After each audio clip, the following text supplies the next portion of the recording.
সামিরের যখন 2 বছর তখন তার আব্বা মারা যায়। 2 বছরের ছোট ছেলে নিয়ে তার মা উত্তাল সাগরে পড়ে। বাপের বাড়ি গিয়েও ঠাঁই পায় না। অজ্ঞতা আবার স্বামীর বাড়ি ফিরে আসে। ভাসুরদের সংসারে কামলা খেতে মা ছেলে পেটে ভাতে থেকেছে। সামির অবশ্য সুখেই ছিল। সারাদিন ছোটাছুটি করে রাতে মায়ের বুকে ঘুমাতো। এই সুখও তার কপালে বেশি দিন সইল না। প্রচন্ড জ্বরে তার মা তাকে ছেড়ে পরপারে পাড়ি জমালো। সামির তখন বুঝে না মা কি। মাত্র 5 বছরের বাচ্চা কি বা বুঝতে পারে। সামিরের বড় চাচা তাকে দায়িত্বে রাখলেন, খাইয়ে পরিয়ে বড় করলেন। এমনে এমনে বড় করলেন না, তার বিনিময়ে সামির বাড়ি সব কাজ করত। রান্নার হাঁড়ি পাতিল, সবার থালা বাসন, ঘর ঝাড়ু, সবার কাপড় ধোয়া, বাজার করা থেকে শুরু করে বাসার সব কাজকর্ম সামির করত। এক কথায় সবাই সামিরকে মানুষ মনেই করত না। সামির ছিল নিশ্চুপ। এই নিশ্চুপতার পিছনেও কারণ ছিল, আর তা হলো এত কাজের পরেও তারা সামিরকে পড়াচ্ছে। সামির ম্যাট্রিক পরীক্ষা দেওয়ার পরে তার চাচাকে বলে ঢাকায় চলে আসে। এখানে আসতেও নানা ঝামেলা পোহাতে হয়েছে। সামির জোর করে চলে এসেছে। অনেক কষ্ট করে সরকারি কলেজে চান্স পেয়েছে। কলেজে ধ্রুবর সাথে পরিচয়, তারপর গাঢ় বন্ধুত্ব, যা এখনো অটুট আছে আর থাকবেও। ধ্রুব সামিরকে যতটা পেরেছে সাপোর্ট দিয়েছে, কিন্তু সামির তার জীবন নিয়ে হাঁপিয়ে গেছে। এত কষ্ট কেন তার জীবনে? সে এবার মুক্তি চাই, এই দুর্বিষহ জীবনের অবসান চাই। কিন্তু কোথায় কি? সেই মুক্তি তো মিলে না। হাজার পরেও একটা চাকরি জোগাড় হচ্ছে না। চাকরিটা হয়ে গেলেই তো সব সমস্যার সমাধান হয়ে যাবে। চাকরির কথা মনে হলেই সামিরের চোখে মৃত্যুর আদুরে চেহারা ভেসে ওঠে।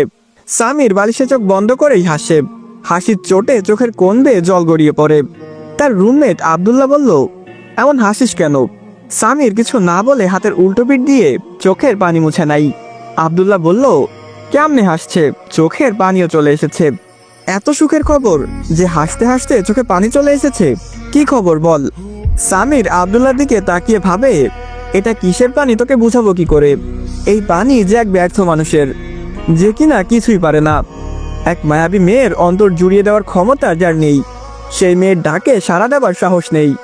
ইচ্ছা মতো তাকে শক্ত করে জড়িয়ে ধরে নিজেকে শান্ত করার কোনো রাস্তা নেই। সামিরের ঠোঁট কেঁপে যায়, চোখে আবারও পানি জমতে চাই।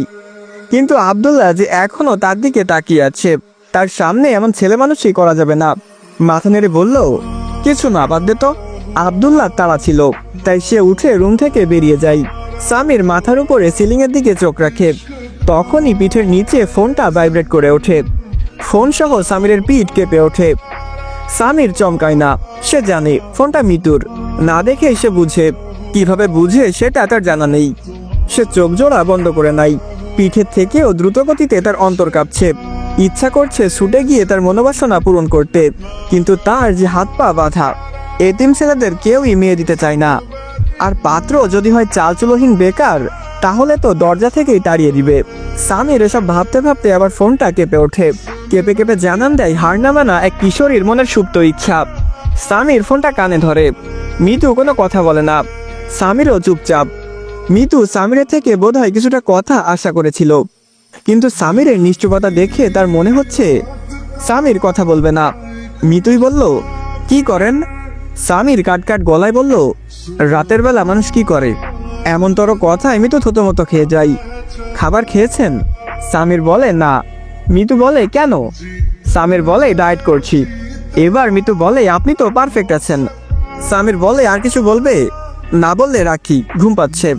মিতু ঝটপট বলল, বিয়ে করব। সামির বলে, আচ্ছা। মিতু খুশিতে ঝুমঝুম করে বলল, আপনি রাজি? সামির বলে, আমি কেন রাজি হব? মিতু বলে, আপনাকেই তো বিয়ে করব। সামির বলে, মাথা ঠিক আছে? কি বলো এসব? মিতু বলে, আপনাকে আর কতভাবে বুঝাবো? সামির ঠোঁট কামড়ে ধরে। মেয়েটা এত অবুঝ কেন? সামিরের নিঃশ্বাস দ্রুত গতিতে ছোটে। ফোন রাখো। মিতু আকুল গলায় বলল, ভালোবাসি তো। সামির ফোনটা কানে চেপে দম আটকে পড়ে থাকে। খুবই আস্তে ফিসফিস করে বলল, এত জ্বালায়ও না মিতু, আমি সইতে পারি না, প্লিজ, পাগল হয়ে যাচ্ছি। ধ্রুবর হঠাৎ কেমন লাগলো। বুকে কেমন চিনচিন অস্বস্তি লাগলো। শরীর কেমন জ্বলাপোড়ায় থেয়ে গেল। ধ্রুব শোয়া থেকে উঠে পড়ে। দ্রুত পায়ে রুম থেকে বেরিয়ে রান্না করে মনোরার কাছে যাই। সকাল? আম্মা, সকাল কই? ধ্রুবর কথায় মনোরা ব্রুকুসকে বলল, তোর জন্যই তো চা নিয়ে গেল, আবার চলেও তো এসেছে। মনোয়ারা বলে এখানে আসেনি। ধ্রুব দ্রুত পায়ে ড্রয়িং রুমে আসে, কি মনে করে শাহিনের রুমের দিকে যাই। তখনই কানে আসে সকালের মৃদু গোঙানির শব্দ। ধ্রুবর বুকের খাঁচা কেঁপে ওঠে। শাহিন তখন সকালকে দরজার সাথে চেপে ধরে আছে। ধ্রুব আর মনোয়ারার সব কথাই শাহিন আর সকালের কানে এসেছে, তাই তো সকালের মুখে হাত চেপে ধরে রেখেছে। ধ্রুব মুহূর্তেই রেগে যায়, গলা কাঁপিয়ে শাহিন বলে ডেকে ওঠে। দরজা ধাক্কিয়েও কোনো হেলদোল করতে পারে না। ধ্রুবর চিৎকারে বাসার সবাই ছুটে আসে। তাকে পাগলের মতো শাহিনের দরজা ধাক্কাতে দেখে কারো বুঝতে কষ্ট হয় না কাহিনী কি। শাহিনের বাবা আনোয়ার মির্জা এগিয়ে এসে বলল, সে কি আবারও? ধ্রুবর সারা শরীর রাগে থরথর করে কাঁপছে। আনোয়ার মির্জার দিকে তাকিয়ে বলল, সকালকে। আনোয়ার মির্জা চেঁচিয়ে বলল, শাহিন, সকালের সাথে খারাপ কিছু করার চেষ্টা করবে না। ধ্রুবর শরীরে অসুরের শক্তি ভর করে, পা দিয়ে ধাক্কিয়ে চেয়ার দিয়ে দরজা ভাঙতে চাই। শাহিন ধ্রুবর এমন কাজে কিছুটা ভরকে যায়। সেই সুযোগে সকাল শাহিনের হাতে কামড়ে ধরে। শাহিন ছিটকে কিছুটা দূরে চলে গেলে সকাল দরজার ছিটকিনি কিছুটা খুলতে সক্ষম হয়। শাহিন এসে আবারও সকালকে আটকাতে চাই। সে বুঝতে পারে ধ্রুব যে কোনো সময় দরজা ভেঙে ফেলবে, তাই কেচি হাতে নাই, এখনই সব চুল কেটে দেবে। সকাল দরজাটা একটু খুলে দেওয়াতে, ধ্রুব জোরে ধাক্কা দেওয়াতে দরজার ছিটকিনির নাটবল্টু সহ দরজা খুলে যায়। সকাল হাউমাউ করে কেঁদে ওঠে। সকালে লম্বা বেনি শাহিনের হাতে, আরেক হাতে কেচি। ধ্রুব এবার কাউকে পরোয়া করে না, ইচ্ছা মতো শাহিনকে মারে। এমন মারে যে শাহিনের শরীরে দাগ বসে যায়। কেউ বাধা দেয় না, যেন এমন কাজের এটাই শাস্তি। ধ্রুব কিছু বলার আগে আনোয়ার মির্জা শাহিনকে থাপ্পড় দিতে দিতে দাঁত থেকে রক্ত বের করে ফেলে। তারপর কাউকে কিছু বলার সুযোগ না দিয়ে বাসা থেকে বের করে দেয়। তাসলিমা ফুফিয়ে কাঁদে। আনোয়ার মির্জা হুঙ্কার ছেড়ে বলল, এই একদম শব্দ করবি না, শব্দ করলে এই বদমাইশের সাথে তোকেও বের করে দেব। সবাই এমন কাজে হতবাক, কারো মুখে কোনো শব্দ নেই। ধ্রুব সকালকে নিয়ে রুম থেকে চলে যায়। সকাল তখনও লম্বা বেনি বুকে জড়িয়ে রেখেছে আর কাঁদছে। ধ্রুব দরজা আটকে সকালকে শক্ত করে বুকে জড়িয়ে ধরে। সকাল ধ্রুবর বুকে মিশে যেতে চাই। ধ্রুব সকালকে আরো শক্ত করে জড়িয়ে ধরে, যেন বুকে ঢুকিয়ে নেবে। ফিসফিস করে বলল, এত ভয় পেয়েছিলাম জান, মনে হচ্ছিল কলেজেটা বেরিয়ে আসবে। সকাল বলে, আমিও খুব ভয় পেয়েছিলাম, এই যে বুকে নিয়েছি আর কোনো ভয় নেই। দেখি আর কেঁদো না তো। সকাল কান্না থামাই, কিন্তু ধ্রুবকে ছাড়ে না। এই বুকে এত শান্তি কেন? এই বুকে এসেই অশান্তি কেটে শান্তির দেখা মিলেছে। সকাল ধ্রুবর বুকে মাথা রেখে চুপচাপ দাঁড়িয়ে থাকে। ধ্রুব সকালের মনোবাসনা বুঝে, চুপচাপ দাঁড়িয়ে ভাবে, সকালের বিপদ হয়েছিল বলেই কি তখন তার শরীর এমন জ্বলছিল? প্রিয় কারো বিপদ হলে কি এমন লাগে? সবার এমন হয়? ধ্রুবর হলো তো। সকালকে বিছানায় বসিয়ে এসে ফ্লোরে বসে। সকালের হাত ধরে বলল, বড় আব্বু শাহিনকে তাড়িয়ে দিয়েছে, আর কেঁদো না। সকাল চুল দেখিয়ে বলল, আমার চুল কাটতে চেয়েছিল, এই চুল তো আপনার খুব পছন্দ। আমার কেমন পাগল পাগল লাগছিল। খাটে বসা অবস্থায় সকালের চুল ফ্লোর ছুঁয়ে যায়। ধ্রুব চুল হাতে নিয়ে চুমু খাই। আসলেই তার চুলগুলা খুবই পছন্দ, এত পছন্দ যে রাতে ঘুমালেও কাছে টেনে রাখে। ধ্রুব চুপচাপ সকালের কোলে মাথা রেখে শুয়ে পড়ে। সকাল আর ধ্রুবই জানে আজকে কত বড় বিপদ থেকে আল্লাহ তাদের রক্ষা করেছে।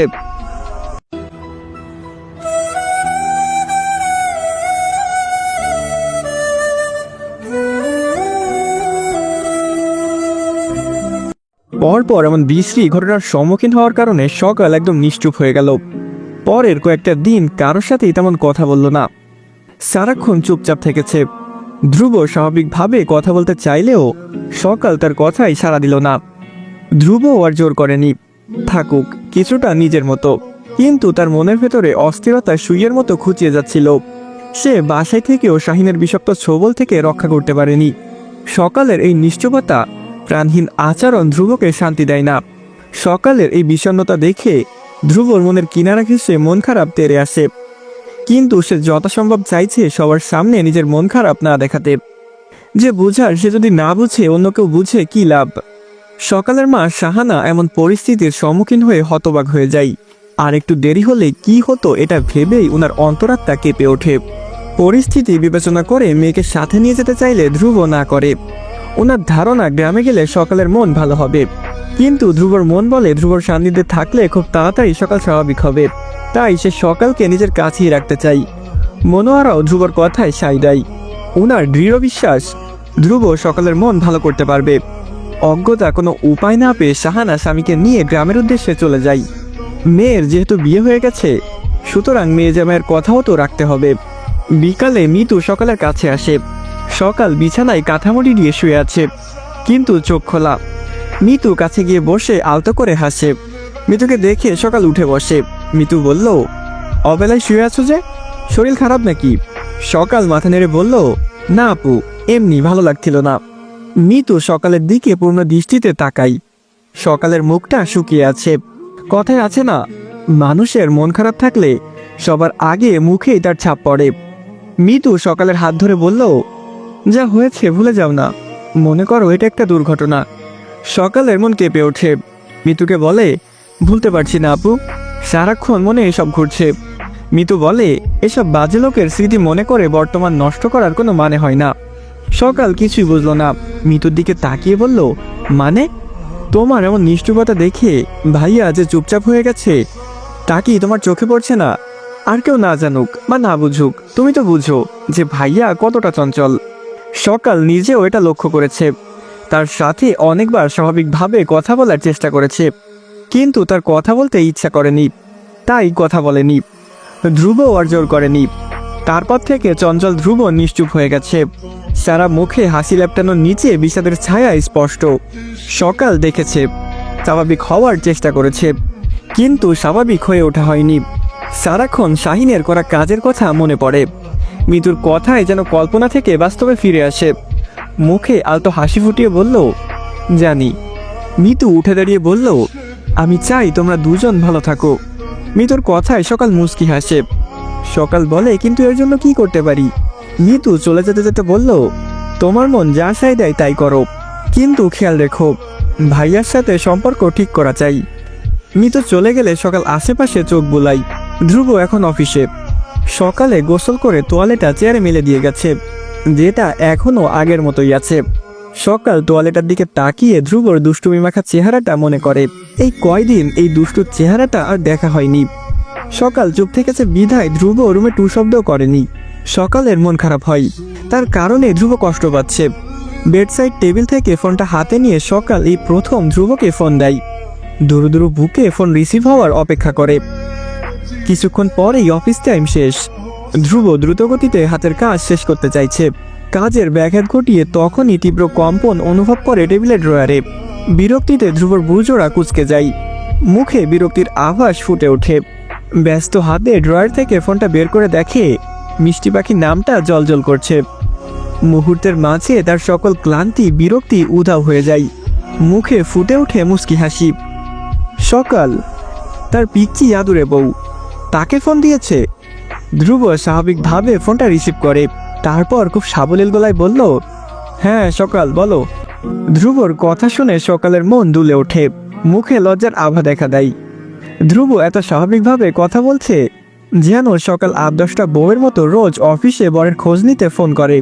ধ্রুব সকালের কোনো সারা শব্দ না পেয়ে কান থেকে ফোনটা নামিয়ে দেখলো লাইন কেটে গেল কিনা, কিন্তু এখনও যে সংযুক্ত দেখাচ্ছে। তাহলে কথা বলছে না কেন? ধ্রুব আবার বলল, হ্যালো সকাল, শুনতে পাচ্ছ? সকাল বিব্রত গলায় বলল, হ্যাঁ ভালো আছেন। এমন প্রশ্ন করে সকাল নিজেই বিরক্ত হয়। দাঁত দিয়ে জিভ কামড়ে ধরে। ধ্রুব সকালের প্রশ্নে মুচকি হাসে। হাত দিয়ে ঘাড় ম্যাসাজ করে চেয়ারে হেলাং দিয়ে বসে। সকাল যে এমন প্রশ্নে বিব্রত বোধ করছে এটা বেশ বুঝতে পেরেছে সে। চাইলেই আরো লজ্জা দিতে পারে, কিন্তু পাখির ডানা এতদিন লুকিয়ে রেখেছিল, আজকে হালকা ছাপটাচ্ছে। ধ্রুব চায় না তার কথায় সকাল আরো লজ্জা পাক, তাই আশকারা দেয়া গলায় বলল, ভালো আছি। আমার বউটা কেমন আছে? ধ্রুবর স্বাভাবিক কথায় সকাল মুচকি হাসে। বউ শব্দটা কর্ণগোচর হতেই মুখে হাজারো লজ্জার প্রজাপতি উড়ে যায়। হাতে আঙুল খুঁটে বলল, ভালো। আপনি কি করেন? কিছুক্ষণ পরে ছুটি তো, তাই হাতের কাজগুলো সেরে নিচ্ছি। সকাল বলে, ও আচ্ছা। ধ্রুব তখন বলে, ফোন দিলে যে? সকাল ভাবলো বলবে কিনা। আপনার কি খুব ক্লান্ত লাগছে? সকালের প্রশ্নে ধ্রুব বলে, না তো, ক্লান্ত লাগছে না। কি হয়েছে বলো? সকাল আমতা আমতা করে বলল, আমার না আপনার সাথে ঘুরতে মন চেয়েছে, তাই। ধ্রুবর মনে যেন আচমকা বৃষ্টি হয়, কড়া বর্ষণে অন্তরাত্মা কেমন নেচে ওঠে। দমাটকে বলল, আমি আসছি, তুমি রেডি হয়ে থাকো, বাসার নিচে এসে ফোন দেব। সকাল কান থেকে ফোনটা নামিয়ে আয়নার সামনে গিয়ে দাঁড়াই, চোখ মেলে নিজের লজ্জাবতীর মতো নেতিয়ে পড়া মুখটা দেখে। পরের সময়টা খুব দ্রুত কেটে যায়। মনোয়ারার কাছ থেকে অনুমতি নিয়ে দ্বিধা আর দোটানায় হালকা ছাই রঙের শাড়ি গায়ে জড়াই। ফর্সা শরীরে ছাই রঙটা বেশ মানিয়েছে। ধ্রুবর পছন্দ অনুযায়ী লম্বা চুলগুলো বেনি করে নেয়, মুখে হালকা সাজ দেয়। তারপর ধ্রুবর ফোন পেয়ে নিচে নেমে যায়। ধ্রুব একটা রিকশায় বসেছিল, সকালকে দেখে মুগ্ধ চোখে তাকিয়ে থাকে। তারপর আশেপাশে তাকিয়ে সকালের দিকে হাত বাড়িয়ে দেয়। সকাল ধ্রুবর হাত ধরে রিকশায় উঠে বসে। রিকশা চলতে শুরু করলে অনিচ্ছাকৃতভাবেই দুজনের বাহু পা স্পর্শ করে। সকালের মনটা নেচে ওঠে। ধ্রুবর গায়ের পারফিউমের ঘ্রাণে তার কেমন দিবস লাগছে। ধ্রুবর থেকে সকাল কিছুটা চেপে বসে। ধ্রুব ব্যাপারটা খেয়াল করে বলল, ঠিক হয়ে বসো। সকাল বলে, আমি ঠিক আছি। ধ্রুব সকালের দিকে তাকিয়ে দেখে আর একটু হলেই সকাল রিকশা থেকে পড়ে যাবে। সকাল, তুমি কি রিকশা থেকে পড়ে কোমর ভাঙার পায়তারা করছো? ধ্রুবর কথাই সকাল মাথা নেড়ে বলল, না তো। তাহলে এভাবে বসেছো কেন? সকাল বলে, আমি ঠিক আছি তো। ঠিক আছি বলার সাথে সাথে রিকশা রাস্তার এক ভাঙা জায়গায় এসে প্রচণ্ড ঝাঁকুনি ফেলে সকাল পড়ে যেতে নাই। ধ্রুব বিরক্তিকর কণ্ঠে রিকশাওয়ালাকে বলল, মামা আসতে যান, আর একটু হলে তো ফেলে দিতেন। তারপর সকালের কোমর ধরে টেনে ধ্রুবর সাথে চেপে বসালো। ঘটনাটা এত দ্রুত ঘটল যে সকাল হতভম্ব হয়ে গেল। চোখ বড় বড় করে ধ্রুবর দিকে তাকিয়ে আছে। ধ্রুবর অবশ্য এসবে খেয়াল নেই, সে সামনের দিকে তাকিয়ে আছে। সকালের কোমরে তখনও ধ্রুবর হাত।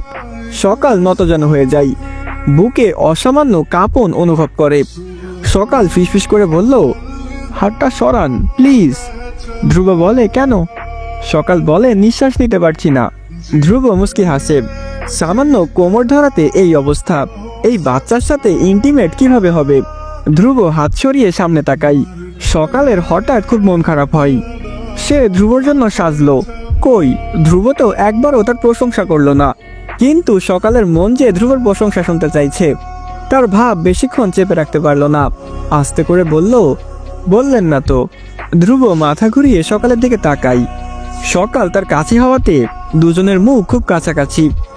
ধ্রুব বলে, কি? সকাল লজ্জায় ফিসফিস করে বলল, আমাকে কেমন লাগছে? ধ্রুবর চোখ তখন সকালের দিকে নিবন্ধন। সেও সকালের মতো ফিসফিস করে বলল, খুব সুন্দর লাগছে, ইচ্ছা করছে টুপটাপ চুমু খেয়ে ফেলতে। ধ্রুবর উত্তর শুনে সকালের বুকে কেমন শিরশিরানো বাতাস বয়ে যায়। ঠোঁটের কোণে লাজুক হাসির রেশ। মাথা নত করে ভাবে, ধ্রুব বেশ ঠোঁট কাটা মানুষ, মুখে কিচ্ছু আটকায় না। ধ্রুব বুক পকেট থেকে বেলি ফুলের মালা বের করে আনে, তখন আসার পথে কিনেছিল। সকালের হাতে পরিয়ে দিতে দিতে বলে, তুমি লজ্জা পেও না সকাল, তুমি লজ্জা পেলে আমার আরো লজ্জাহীন হতে ইচ্ছা করে। মিতু মাত্র এক বান্ধবীর বাসা থেকে বের হয়েছে। চেহারায় বিষাদের ছায়া ফুটে আছে। মনে ব্যথা রেখেও বাসায় সারাদিন হাসি খুশি থাকে, অথচ তার মন মোটেই ভালো নেই। মন ভালো না থাকার মূলে আছে সামির। কয়েকদিন ধরে ফোন ধরছে না, আর না দেখা করছে। সামিরকে না দেখলে মিতু যে ছটফটানি অনুভব করে, তা যদি সামির একটু বুঝতো। ধীর পায়ে সে সামনে এগিয়ে যায়। তখনই দেখে সামির একটা মেয়ের সাথে দাঁড়িয়ে কথা বলছে। সামিরের মুখে উচ্ছ্বল হাসি, আর মেয়েটা বিনীতভাবে কিছু বলছে। তারপর হেসে বাসার ভিতরে চলে যায়। মিতুর চোখ মুহূর্তের মাঝে পানিতে ভরে যায়। এই বুঝি কারণ? এই কারণেই কি তার সাথে না ফোন না দেখা? সামির সামনে তাকিয়ে মিতুকে দেখে না দেখার মতো চলে যেতে চাই। মিতু পথ আগলে দাঁড়ায়, রুদ্ধ কণ্ঠে বলে, এই মেয়েটা কে? সামির কিছু না বলে চুপচাপ দাঁড়িয়ে থাকে। মিতু সামিরের নিশ্চুপতা সইতে পারে না, গলা উঁচিয়ে বলল, এটা কি আপনার গার্লফ্রেন্ড? মিতুর গলার স্বর খুবই উচ্চ ছিল। আশেপাশের সবাই তাদের দিকে তাকায়। সামির বিরক্ত হয়। স্টুডেন্টের বাসার সামনে এমন চেঁচামেচি অশোভন। চাপা ক্রোধের সাথে বলল, এটা আমার স্টুডেন্ট, গলা নামিয়ে কথা বলো, এমন চেঁচামেচির কি আছে? মিতু থমকে বলল, আপনাকে না মেয়ে ছাত্রী পড়াতে না করলাম? সামির যেন খুব বিরক্ত হয়। তোমার কথা শুনতে হবে? মিতু বলে, হ্যাঁ, আর মেয়ে ছাত্রী পড়াতে আসবেন না। সামির রেগে যায়, কর্কশ গলায় চিবিয়ে চিবিয়ে বলল, 100 বার পড়াবো, দরকার পড়লে বিছানায় শুয়ে পড়াবো, তোমার কোনো সমস্যা? সামিরের কথায় মৃত্যু হতভম্ব হয়ে যায়। সামির এসবের তোয়াক্কা না করে হতভম্ব মিতুকে পিছনে রেখে সে হনহন করে এগিয়ে যায়।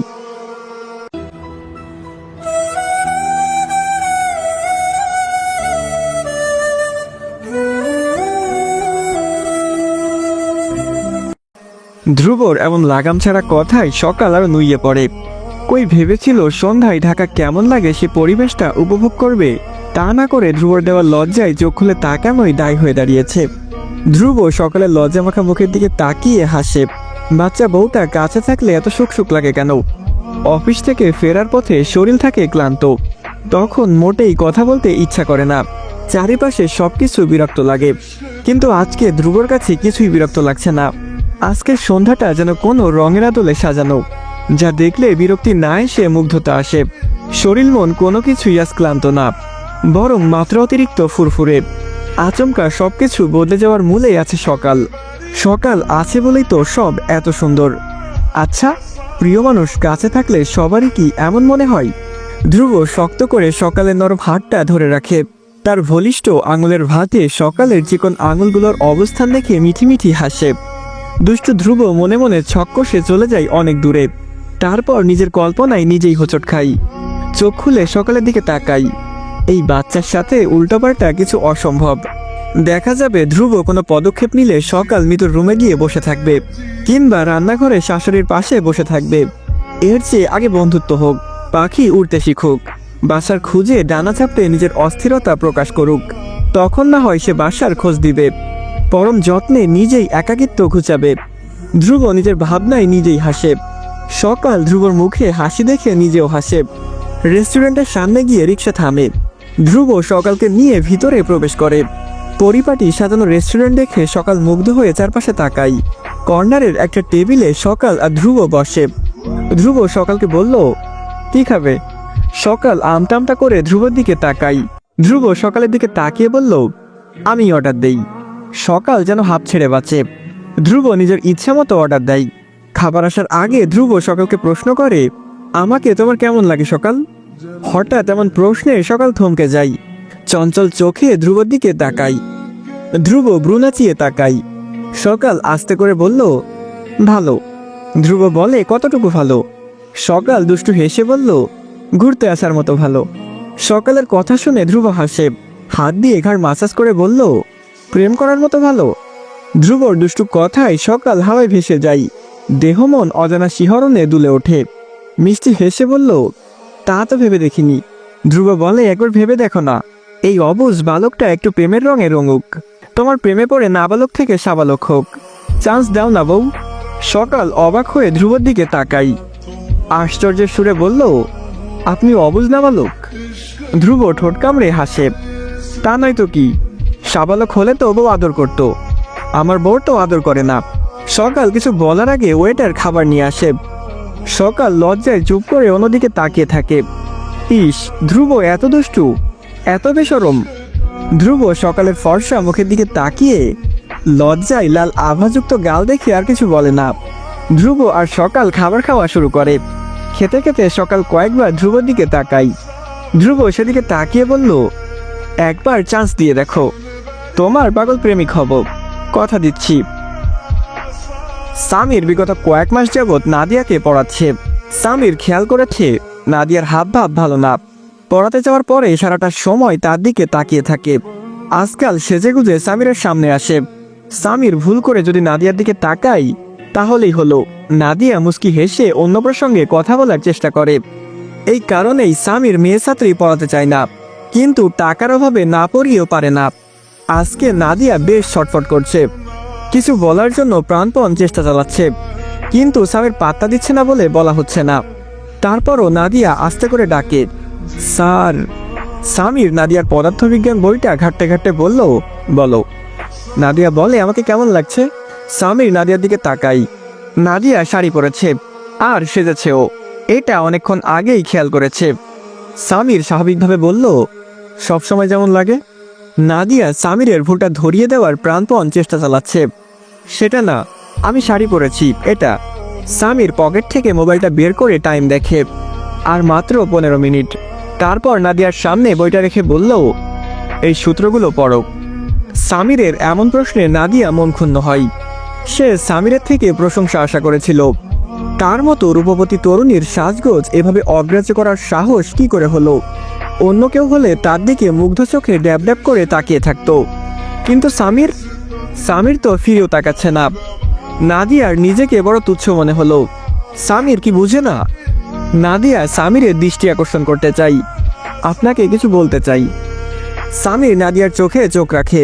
কিশোরীর মনের সুপ্ত বাসনা বুঝতে বেশি সময় লাগে না। মাথাটা নিচু করে কিছু ভাবে। তুমি যা ভাবছো তা কখনো সম্ভব না। আর এই প্রসঙ্গে কিছু বলতে চাইলে আমি আর তোমাকে পড়াতে আসবো না। সামির দ্রুত পায়ে নাদিয়াদের বাসার ত্রিসীমানা পেরিয়ে যায়। তার চেহারায় খুবই বিরক্তি মেখে আছে। হাতে টাকা নেই।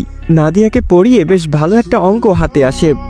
মাসের মধ্য দিয়ে এই টিউশনিটা হাতছাড়া করার কোনো মানে নেই। সামির মোবাইল বের করে নিজের চেহারা দেখে। মেয়েদের আকর্ষণ করার জন্য তার চেহারাটা যথেষ্ট। ফর্সা গড়নে শক্ত সমর্থ শরীর চেহারায় ব্যক্তিত্বের সবিদ্যমান। যে কেউ দেখলেই সামিরকে পছন্দ করে। অথচ সামিরের সবকিছুতেই বিতৃষ্ণা। হাতের ফোনটা কর্কর শব্দে বেজে ওঠে। সামির মোবাইলটা কানে ধরে বলল, হ্যালো। সামিরের কাছে থেকে মিতু নিজেকে দূরে রাখতে পারেনি। এত কথার পরেও বেহায়া মিতু নিজেকে আটকে রাখতে পারেনি। ফের সামিরের নাম্বারে ফোন করে। সামিরের গম্ভীর গলার স্বর শুনে অন্তরাত্মা কেঁপে ওঠে। করুণ গলায় বলল, সামির ভাই। সামির ভাবলেশীনভাবে বলল, কি? মিতু বলে, কই আপনি? সামির বলে, টিউশনে এসেছি। মিতু থেমে বলল, কি করেন? মিতুর কথায় সামিরের চল শক্ত হয়। নাদিয়ার রাগ মিতুর উপরে ঝাড়তে ইচ্ছা করে। ক্যাটক্যাট গলায় বলল, হাডুডু খেলবা? মিতু অসহায় গলায় বলল, এভাবে বলেন কেন? সামির প্রতি উত্তর করে না। সামনে বেঞ্চে বসে মিতুকে বলল, গোয়েন্দার মতো পেছনে পেছনে ঘুরবে না, কাছে আসো। ধরা পড়ে মিতু চুপসে যায়। গাড়ির আড়াল থেকে বেরিয়ে আসে। সে সামিরের পিছনেই ছিল। তার ধারণা ছিল সামির বুঝি বুঝতে পারবে না, কিন্তু কথায় আছে না, সিংহের চোখ ফাঁকি দেওয়া অসম্ভব। মিতু ধীর পায়ে এগিয়ে গিয়ে যথেষ্ট দূরত্ব রেখে সামিরের পাশে বসে। সামির বলল, এখানে কি করো? মিতু আস্তে করে বলল, বান্ধবীর বাসায় এসেছিলাম। মিতুর কথায় সামির মুচকি হাসে। মিতুর চোখের দিকে তাকিয়ে বলল, আমাকে আমার স্টুডেন্ট প্রপোজ করেছে। সামিরের এইটুকু কথায় মিতু থমকে যায়। চোখের পলক হয় স্থির। সামির মিতুর মুখের ভাব লক্ষ্য করে বলল, বড়লোকের মেয়ে, দেখতে সুন্দরী, আর কি চাই? ভাবছি রাজি হয়ে যাব। শ্বশুরের টাকায় বসে বসে খেতে পারলে মন্দ হয় না। কি বলো মিতু? ছোট বোন হিসেবে একটা পরামর্শ দাও। মিতুর চোখের পাতা ভারী হয়ে আসে। ঠোঁটের কাঁপন হয়। সামিরের প্রতিটা কথা কানে প্রতিধ্বনি তুলছে। অবিশ্বাস্য চোখে সামিরের দিকে তাকিয়ে থাকে। সামির মিতুকে ফুসলাতে বলল, নাদিয়া প্রতিদিন আমার জন্য সেজে থাকে, দেখতে যা লাগে, উফ। মিতুর বুকে কেউ হাতুড়ি পেটাই, দম আটকে আসতে চাই। স্বাভাবিক গলায় বলল, রাজি হয়ে যান, ক্ষতি কি? সে আর কিছু না বলে চুপচাপ উঠে দাঁড়াই, আর একবারও সামিরের দিকে না তাকিয়ে এগিয়ে যাই। সামির অবিশ্বাস্য চোখে তাকিয়ে আছে। তার ধারণা ছিল মিতু চিৎকার চেঁচামেচি করবে, সামিরকে বোঝাতে চাইবে, কিন্তু এই মেয়ে তো চুপ হয়ে গেল। সে ঠিকই মিতুর দহন টের পেল। গালে হাত দিয়ে মিতুর যাওয়ার পথে তাকিয়ে রইল। এই দহন কি শেষ হবার নয়? কি করলে এই মেয়ের নেশা কাটবে? কি দুষ্টু পাবলিক, চলবে? এই গল্পটা একটু বেশি রোমান্টিক। কারো যদি মনে হয় বেশি মন্দ, তাহলে বাদ দিন। সবাই কমেন্ট করেন, দেখি কার কমেন্ট কতটা মজার হয়। তো আজকের পর্বটি আপনাদের কাছে কেমন লেগেছে তা অবশ্যই কমেন্ট করে জানাতে ভুলবেন না। আপনার অনুভূতি কমেন্টের মাধ্যমে প্রকাশ করে সবাইকে জানিয়ে দিন। তো আমার প্রিয় ভালোবাসার মানুষেরা, আজকের মতো এ পর্যন্তই। দেখা হচ্ছে খুব তাড়াতাড়ি পরবর্তী পর্বে। তো ততক্ষণ ভালো থাকবেন, সুস্থ থাকবেন। আল্লাহ হাফিজ গাইস।